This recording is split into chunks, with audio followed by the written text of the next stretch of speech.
Alors, on va pousser le bouchon un peu plus loin, parce que tout ça reste encore fort infographique. On a la possibilité de mettre du grain sur les choses, comme si c'était une photo ou si c'était sur un papier. Bon, alors, ben on va faire ça. Vous allez sélectionner la bestiole. Et vous allez indiquer sur quel fond vous voulez mettre le grain, sur le dégradé ou sur le motif. Bon, ben vous choisissez. Et en fait, dans le menu Effets, vous avez ici des effets Photoshop qui sont disponibles. Et vous allez pouvoir tester, par exemple, artistique, grain photo. Donc, il y a une boîte qui s'ouvre. Bien.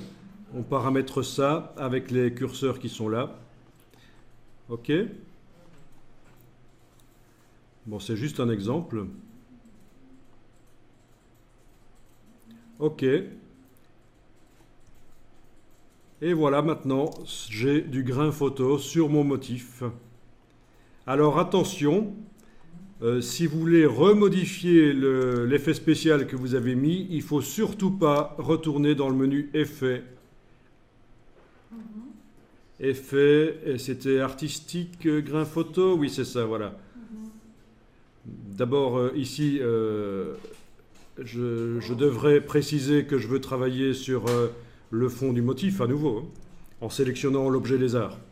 Et si je retourne dans Effets, artistique, grain photo, eh bien Illustrator me met un message qui m'indique que je suis en train de foirer complètement le truc.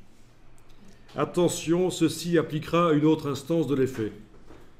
Et il vous dit comment résoudre le problème. Pour modifier l'effet sélectionné, cliquez 2 fois sur son nom dans le panneau aspect. Donc c'est le genre de message qui est incompréhensible, bien entendu.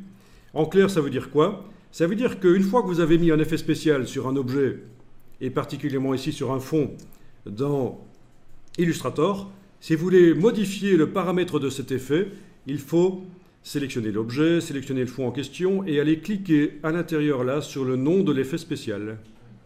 C'est comme ça qu'on modifie l'effet qu'on a déjà appliqué. Parce que si on retourne dans le menu en haut, ça on ajoute un deuxième d'effet grain photo. C'est pas du tout ce que je voulais.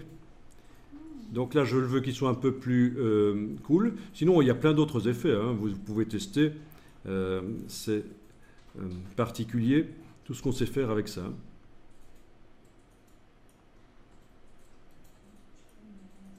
Amusant, ça.